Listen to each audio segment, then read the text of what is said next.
बिस्मिल्लाहिर्रहमानिर्रहीम। लाखों करोड़ों दरूद मोहम्मद मुस्तफ़ा सल्लल्लाहु अलैहि वसल्लम, उनकी आल पर, औलाद पर, उनकी उम्मत पर।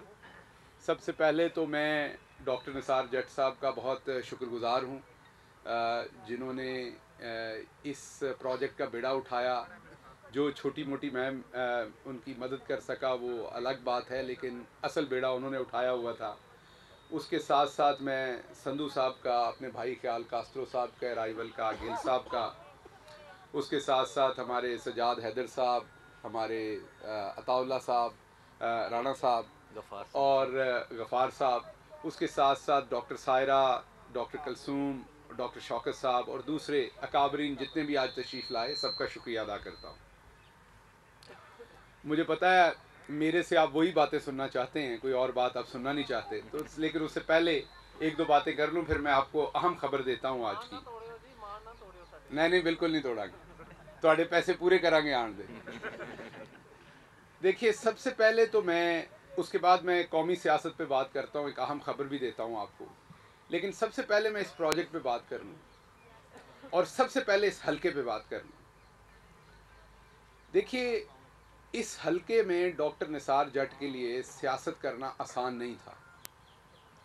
अगर आपने सिर्फ अपने पाँव पे चलना हो और अपना वज़न उठाना हो ना, तो खासा आसान होता है। लेकिन अगर आपके सर के ऊपर मरहूम चौधरी इलियास जट की पग हो, आपने उसको भी संभालना हो, आपने उनके किए हुए लोगों के साथ वादों को भी पूरा करना हो, आपने उनकी डेरेदारी रवादारी को भी चलाना हो, और फिर आपने ठगों के खिलाफ इलेक्शन भी लड़ना हो, तो वो काम और मुश्किल हो जाता है। मेरे लिए डॉक्टर निसार जट इस हलके से एमएनए हैं। वो जो आरटीएस बैठने की बात की जाती है, इस इलेक्शन को मैं बड़ा क्लोजली देख रहा था इस्लामाबाद में बैठा, और बड़ी गहरी आंख थी मेरी, क्योंकि ये हमारा भाई है, उसके अलावा हमारा पार्टी का कैंडिडेट भी था। तो ये एकदम 54% से रात को जब 58%, 54% से एकदम 58% वोट कास्ट बढ़ गया, कास्टिंग वोट की परसेंटेज, और जो बंदा 4-5 हज़ार से जीत रहा था, दुनिया टीवी, जियो टीवी, ARY तमाम अपनी ये खबर दे चुके थे, फिर रिजल्ट घंटों के लिए रोक लिया गया, और उसके बाद रिजल्ट आया तो एक ऐसे शख्स को जिताया जिसका इस हलके से कोई लेना देना नहीं।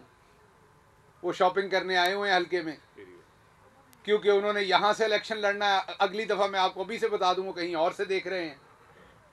अब उन्होंने एक नया हलका ढूंढना शुरू किया हुआ है। तो मुझे बताएं कि क्या NA 106 की माएँ जो हैं, उन्होंने कोई ऐसा बेटा पैदा नहीं किया जिसे नून लीग टिकट दे सके? तो ये जो दूसरे हलकों से आके किसी और के मुतालबात को आपने मुतालबा देना है, क्या बेजुबान है उस हलके में बैठे हुए तमाम लोग बाकी? तो मेरी तवक्को होगी नून लीग से कि वो जिसको टिकट दें, वो उनकी पार्टी की मर्जी है, लेकिन इस हलके के बंदे को दें। और अगर उन्हीं को देना है जिनको पहले दिया है, तो इस दफ़ा तो RTS नहीं बैठना, क्योंकि EVM आनी है। तो आप फिर तगड़े हो जाएं निसार जट का मुकाबला करने के लिए, कि अब आपको वोट से ही मुकाबला करना पड़ना है और हेरा फेरी से नहीं होना। और दूसरी उनसे गुजारिश है कि अगर इधर से ही लड़ना है तो फिर कोई रहाइश अपनी इधर ले आए। बेहतर है कोई बंदा हल्के में भी कम अज़ कम। अभी हमारे वो चीमा साहब थे, उनका तो एक वोटर बाहर रहता था, जिसने उन्हें इंडोर्स किया तो उनको नाअहल कर दिया। यहाँ कैंडिडेट ही बाहर है हल्के से, उसका कोई लेना देना नहीं है, तो वो आके इलेक्शन लड़ते हैं और जीतते हैं। तो इस बात पर काबिल गौर होनी चाहिए। दूसरी, क्विकली अब मैं ज़रा कौमी सियासत पे आ जाऊँ, जो बातें आप सुनना चाहते हैं। देखिए, बात यह है कि इस मुल्क को 3-4 बत्तियों के पीछे लगाया गया। एक तो लगाया गया कि सिर्फ सड़कें बनानी है, पुल बनाने हैं, मेट्रो बनाने हैं, तालीम पे और सेहत पे खैर ही खैर है। ज़िंदगी में हर चीज़ ज़रूरी होती है, सड़कें भी ज़रूरी हैं, अगर वो उतने पैसों में बने जितने में बननी चाहिए। लेकिन उसके साथ साथ सबसे पहली चीज़ तालीम और सेहत है। सेहत के लिए हम इंसाफ कार्ड ला चुके हैं। आपको पता है, पिछले हफ्ते से 2 हफ्ते पहले से लाहौर में शुरू हो चुका। अभी तक तकरीबन 5 से 6 हज़ार लोग मुफ्त प्राइवेट हॉस्पिटल्स में सेहत कार्ड पर इलाज करवा चुके हैं। वो वाला मर्ज जब होता था गरीब आदमी को, दिल का या कोई और ऑपरेशन, और वो चुप करके अपने मरीज को घर ले जाते थे बगैर किसी को बताए हुए अपनी सफ़ेद पोशी रखने के लिए, क्योंकि उनके पास पैसे नहीं होते थे। उन्हें पता था 2-3 महीनों में हमारे मरीज़ ने मर जाना है। और अगर कोई मोहल्ले का बंदा पूछता था कि तुसी किसी और डॉक्टर को नहीं दिखाना, तो वो कहते थे नहीं दिखाया, डॉक्टर ने दवाई दी, इससे आराम आ जाएगा। उन्हें पता होता था मरीज़ मर रहा है, क्योंकि पैसे नहीं थे उसके इलाज के।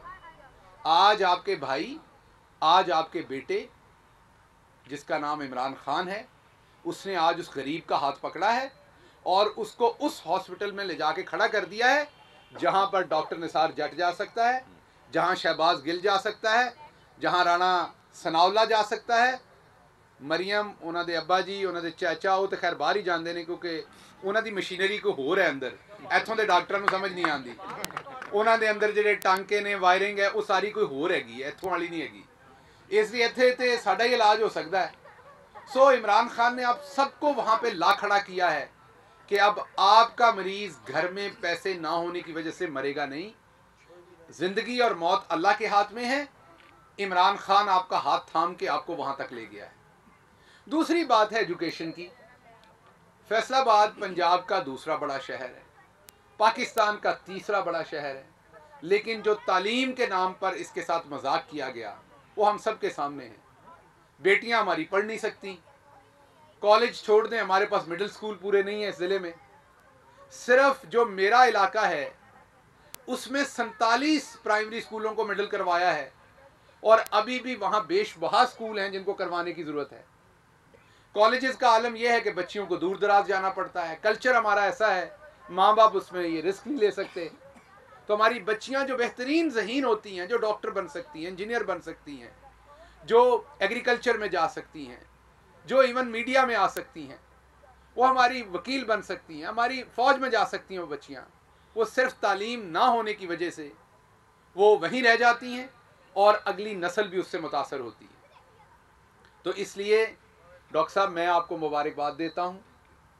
मैं आपका शुक्रिया अदा भी करता हूँ कि आपने इतनी मेहनत की इस प्रोजेक्ट के ऊपर, और शायद आपने मेहनत इसलिए की कि आपको पता है आपने इसी हल्के में रहना है। यहाँ की एक एक बच्ची आपकी अपनी बेटी है और आप जवाब दें उनको, और आप अल्लाह की ज़ात को जवाब दें। तो मैं आपका शुक्रगुजार हूँ कि आपने एक इतने अच्छे प्रोजेक्ट के लिए इतना ज़ोर लगाया। मुझे अभी दोस्त कह रहे थे कि ये बाईपास जो है ये बनना चाहिए, ये चन्योट रोड जो है ये बनना चाहिए, सरगोदा रोड। तो मैं आपको खुशखबरी दे दूं कि इंशाल्लाह इस साल में आपके ये तमाम बड़े रोड जो है वो बनने शुरू हो जाएंगे। चन्योट हो, समुंदरी रोड हो। कास्त्रो साहब इसके लिए पंजाब में हमेशा आवाज़ उठाते हैं। फेडरल में हमारी एक कमेटी है, वहाँ भी हमने आवाज़ उठाई है। तो 13 अरब की लागत से आपके ये तमाम बड़े रोड इसी साल में आपको नज़र आएंगे शुरू होते हुए, और हमारे टेन्योर के पूरा होने से पहले ये रोड इंशाल्लाह रिपेयर हो चुके होंगे। ये आपका जो बाईपास है इसके ऊपर 2 प्रपोजल्स हैं। एक है कि इसको डुअल बनाया जाए, एक है इसी को रिपेयर किया जाए। डुअल के ऊपर खर्चा ज़्यादा है, वो असेसमेंट हो रही है, लेकिन दोनों में से एक ऑप्शन जो है वो भी इम्प्लीमेंट हर सूरत होगा। मेरी ज़ाती तवज्जो स्कूलों और कॉलेजेस के ऊपर है, वो भी इंशाल्लाह पूरी करेंगे। अब मैं बात करता हूँ, आपने एक मुझे अमीपुर रोड का कहा था, इंशाल्लाह उस पर भी आवाज़ उठाएंगे, आपकी जो मदद हो सकती करेंगे। उसके साथ साथ रेस्क्यू 15 फैसले में अगर बन जाए तो वो गोजरा और फैसलाबाद और झंग के दरमियान में एक अच्छा एरिया होगा जिससे मोटरवे पे भी जा सकते हैं और दूसरी सड़कों पे भी जा सकते हैं। तो इस पे भी हम कोशिश करेंगे। अब मैं आता हूँ नवाज शरीफ साहब के ऊपर। मीडिया के दोस्तों के लिए उनको चाहिए इसके ऊपर, रोज़ आपको बताया जाता है कि अब नवाज शरीफ साहब वापस आ रहे हैं। अभी कल अयाज सादिक साहब ने कहा कि मैं जा रहे हैं तो मैं उन्होंने लेके आ रहे हैं। नवाज शरीफ साहब रस्ता भुले हुए ने जरा अयाज सादिक साहब ने लेके आना, या कोई दुशीज़ा ने 16 साल दी कल्ले कोई नवा फैसला हो गया होया कि महरम तो बगैर सफ़र नहीं हो सकता, तो हुण अयाज सादिक साहब जिहड़े ने वो उन्होंने महरम ने कि उन्होंने लैके आना। या नवाज शरीफ साहब, असी पिंडां दे रहण वाले, सानू पता है वो बॉलद नूं खोपे बंद ही देने, गोल गोल घूमता रहिंदा है, तो वो बहल ने नवाज शरीफ साहब के उत्थे घूमते जा रहे हैं। मैं फिर फ्लैट से गिरते अयाज सादिक साहब ने उस कमले रमले बंदे फड़ के लेके आना है कि आ तेनू दसीए तेरा घर कित्थे है। बात यह है कि किसी के आने का डरावा तब देते हैं जब आपने उसका जाना ना देखा हो। नवाज शरीफ ने आके वही गाजरें काटनी हैं जो वो यहाँ पहले मौजूद थे तो काट लेते। मैं तो उन्हें 3 दफ़ा हॉस्पिटल में मिला हूँ। वो तो उस टाइम पाँव पड़ते थे, मिन्नतें करते थे, माफ़ियाँ मांगते थे कि किस तरह जाने दें, मैंने मर जाना, मैं बीमार हूँ। बुनियादी तौर पर वो यहाँ से भागना चाहते थे। तो एक शख्स जो कहीं से भाग के गया हो उसे महमूद गजनवी ना बनाएं, हमें ना बताएं कि उसने हमला करना है वापस, उसने सोमनाथ के मंदिर तोड़ने हैं। जेड़े राती 9 बजे भजे होण वो सवेरे सरगी वेले हमले नहीं करते, क्योंकि वो पहला अपनी जान बचा के भजे होंगे ने। आपको जो डील और ढील जितनी की मैसर आनी थी वो आ चुकी, हमारी जितनी मजबूरियां थी वो गुजर चुकी। अब आपके सामने खड़ा है इमरान खान। अब आपको हमें बताना पड़ेगा कि मकसूद चपड़ासी के पास कौन सा हुनर है कि उसके अकाउंट में 3700 करोड़ रुपया, 3700 करोड़ रुपया किसने जमा करवाया है। अब मेरा कैमरामैन जो मेरा भरा है, इनू ना जियो वाले टाइम से तनख्वाह देंगे, ना एयरवाई वाले देंगे, ना GN, ना समा, ना दुनिया, ना अब तक ए बोल, तमाम लोगों ने इन्होंने तनख्वाह डकिया हुई, बाकी चैनल भी सारे। इनको तो अच्छा समा दे रहा है भाई, कुरैक्शन कर दिए बंदे ने तो ठीक है। हाँ अच्छा, दुनिया भी देता है, मैं कुरैक्शन कर देता हूँ। बाकी को कुरैक्शन करना चाहता है तो बता दें। अच्छा एयरवाई वाले पता कर लें कि निकल दी वजह तो कह रहा है या वाकई दिंदा है। अच्छा चलो दिंदा है जी, एयरवाई का भी शुक्रिया। लेकिन जियो वाला नहीं बोले आज तक, बिल्कुल सुनसान है। दिंदा है सर? अच्छा चलो ठीक है। अच्छा बढ़वा दें। जियो वालियां दी यही रिक्वेस्ट है कि इन्हां ते मेहरबानी करो, जिस तरह दिन रात साढ़े ते मेहरबानी करते हो ना, इन्हां ते वो वाली मेहरबानी ना करो, दूजी करो। अच्छा अब मैं वापस आता हूँ नवाज शरीफ पे। हम नवाज शरीफ को वापस लाना चाहते हैं। नवाज शरीफ का वीज़ा अनकरीब वहाँ से रिजेक्ट हो जाना है। ये अयाज सादिक साहब उनको लेने नहीं गए, उनकी वजह से खुद ना निकल जाएं वहाँ से। उन्हें फ़्लाइट में बिठा के भेजा जा रहा है और वो यहाँ सीधा लैंड करेंगे और जेल में जाएंगे। अभी एक नई कोशिश की जा रही है। आपने मैकडॉनल्ड से बर्गर ख़रीदा होगा कभी, तो आपको इस बात का पता होगा कि एक डील मिलती है जिसमें ड्रिंक मिलती है, फ्राइज़ मिलते हैं, बर्गर मिलता है और एक चिकन का पीस मिलता है। अब उसी तरह शरीफ फैमिली एक डील मांग रही है। मरियम साहबा, शहबाज शरीफ साहब, हमज़ा साहब और नवाज शरीफ साहब, इनको जो है वो बाहर रहने दिया जाए, पीछे से शाहिद हकान अब्बासी साहब पॉलिटिक्स कर लें। ये डील मांगने की कोशिश की जा रही है। अब यहाँ पर सामने इमरान खान खड़ा है। ये आप मैकडॉनल्ड या KFC पे शॉपिंग नहीं कर रहे कि आपको ये डील मिलेगी। हम तो आपको एक उबला हुआ आलू भी नहीं देंगे, ना छल्ली देंगे, आप तो बर्गर और चिकन पीस मांग रहे हैं। तो ये डील नहीं मिलने वाली। आपको यहीं गला फाड़ फाड़ के दोबारा सबको गालियाँ देनी पड़नी है। आपके मुकद्दर में गालियाँ निकालना और गालियाँ खाना रह गया है। अब पूरे पंजाब की ब्यूरोक्रेसी को, शुरू में इसमें कोई शक नहीं हमें तंग किया सबने, लेकिन अब उन सबको पता चल गया है कि वो जो शरीफ ख़ानदान की डायनेस्टी थी वो ओवर हो गई हुई है, सहक रहे हैं। हाँ ये सच है कि कुछ इलाकों में उनका वोट बैंक है अभी भी, लेकिन सहक रहे हैं। जब इलेक्शन आएगा, जब सामने आवाम को नज़र आएगा कि एक तरफ वो है जो कभी जद्दे भाग जाता है 10 साल का एग्रीमेंट करके, कभी वो सऊदी अरब भाग जाता है, कभी वो लंदन भाग जाता है, फिर वो डरावे देता है मैंने आ जाना है। भाई अगर आप कुछ कर सकते थे तो पहले क्यों नहीं किया था, भागे क्यों थे? और अगर अभी आपको कुछ याद आया है ना, ये वो वाली मिसाल है कि एक बंदा भागा जा रहा था, उसे किसी ने रोका, पूछा कि भाई किधर भाग रहे हो? उसने कहा बड़ी मुश्किल से इज्जत बचा के निकला हूँ। उसने कहा क्या हुआ है? उसने कहा पिछले चौक पे मैं और अब्बा जी आ रहे थे तो किसी ने अब्बा जी को चपेड़े मारनी शुरू कर दी और मैं बड़ी मुश्किल से इज्जत बचा के भागा हूँ। तो इनकी हालत वो है। इन्होंने वापस आके अब इमरान खान पे हमलावर होना है। देखिए महंगाई के बारे में इनका नैरेटिव जो है वो आवाम को पता है कि जिस शख्स ने दुनिया में, कोई एक मिसाल नहीं है मैं आपको बता दूं, एक भी मिसाल नहीं कहीं ढूंढे कि 3 इंटरनेशनल स्टैंडर्ड के हॉस्पिटल बनाए हों जहां कैंसर के मरीज का 70% इलाज, 70% मरीजों का इलाज मुफ्त होता हो। 2 यूनिवर्सिटियां बनाई हों जहां 90% और 100%, अलकादर में 100% बच्चे फ्री पढ़ रहे हैं और नमल में 90% बच्चे फ्री पढ़ रहे हैं। तो ये कौन सोचेगा 2 इंटरनेशनल यूनिवर्सिटियां गरीबों के लिए बनाने के लिए और 3 इंटरनेशनल कैंसर के हॉस्पिटल बनाने के लिए लाहौर, पेशावर और कराची कौन सोचेगा? जिसके दिल में गरीब का दर्द होगा। तो आप मुझे बता रहे हैं वो गरीब के लिए पेट्रोल महंगा करेगा, वो गरीब के लिए मिर्च महंगी करेगा, वो गरीब के लिए आटा महंगा करेगा, जिसकी पूरी ज़िंदगी गरीब के लिए गुजर गई, जो हुकूमत में गरीब के लिए आया।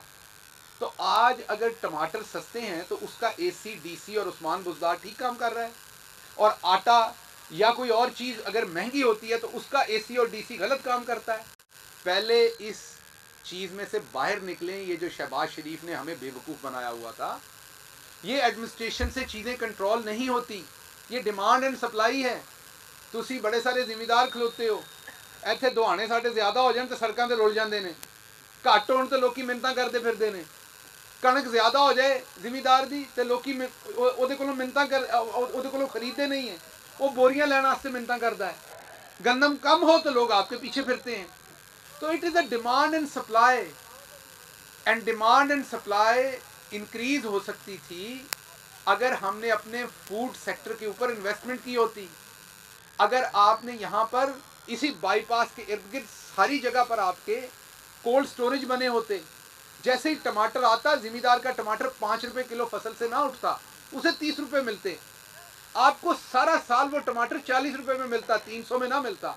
वो स्टोर होता, यही आलू का होता, यही करेले का होता, यही आपके साथ दूसरी चीज़ों का होता। तो आबादी बढ़ी है एकदम आपकी, 30 साल में आपने डबल कर दी आबादी। क्या प्रोडक्शन भी आपने डबल की? हुण सारा कुछ साढ़े ते पा दिओ 3 सालों के, इन्हां 30 सालों असी हुकूमत बैठे हुए सा। सो हम चीज़ें दुरुस्त कर रहे हैं। आपको आज की ब्लूमबर्ग की रिपोर्ट है, जो दुनिया का एक मुस्तनद जरीदा है, कि अब ये जो 2022 का साल है, इसमें पाकिस्तान की इकॉनमी अमेरिका, UK और दुनिया के अमीर तरीन मुल्कों से ज़्यादा तेज़ी से ऊपर जा रही है। ये मैंने आज ट्वीट किया है।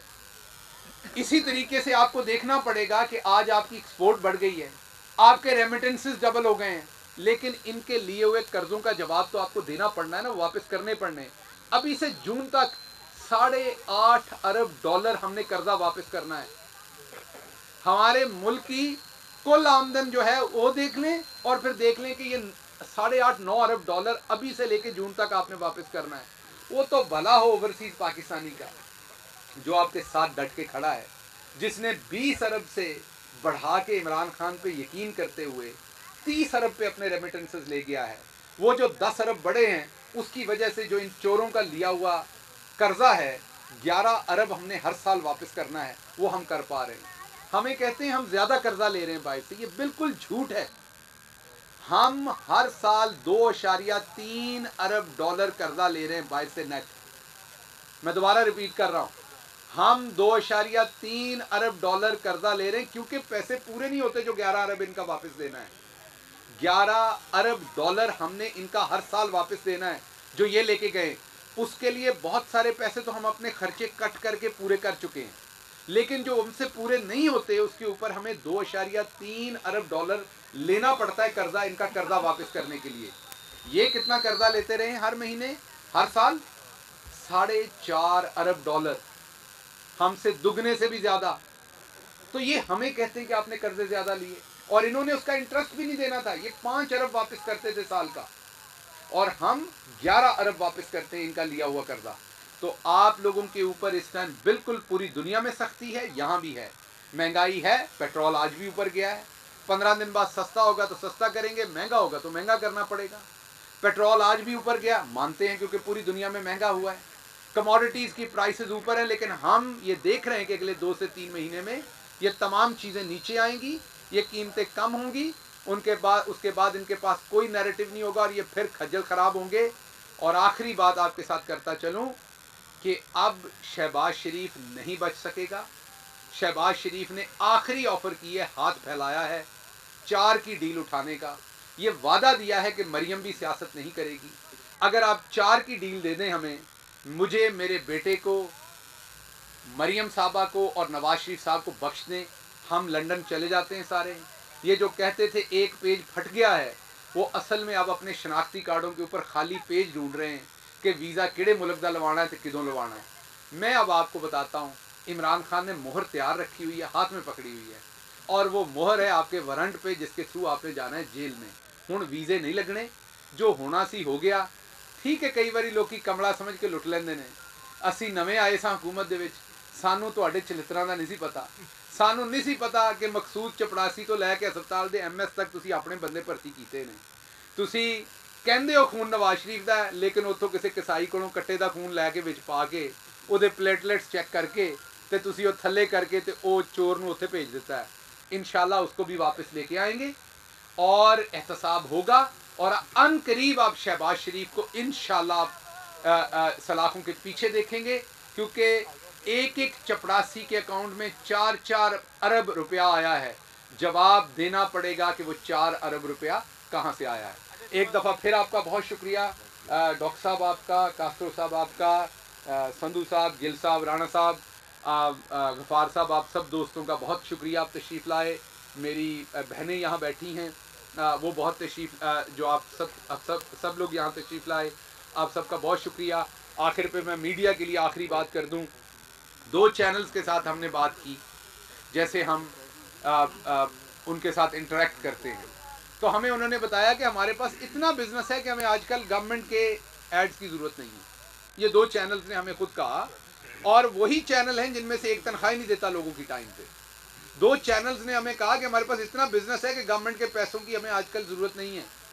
तो फिर इन्हों का की कसूर है? बांग्लादेश तो आए ने, या ये फिलिपीन तो आए ने, या ये किसी और मुल्क तो आए हुए ने थे, पाकिस्तानी ने इन्हों का ख्याल करो।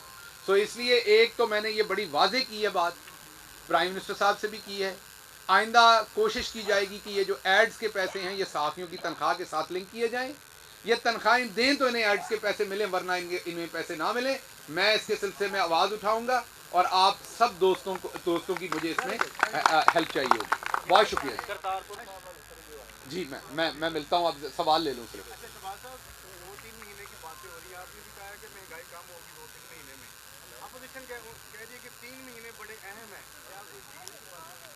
मैं दस्या तो है तुहानू कि वो फिरदे ने हर पासे, कशकोल चुकी फिरदे ने, 4 का होने चाहिए। मैं अब सिंगल डील नहीं मांगी जा रही, क्योंकि अब ये समझ आ गई है कि इमरान खान ने छोड़ना नहीं है।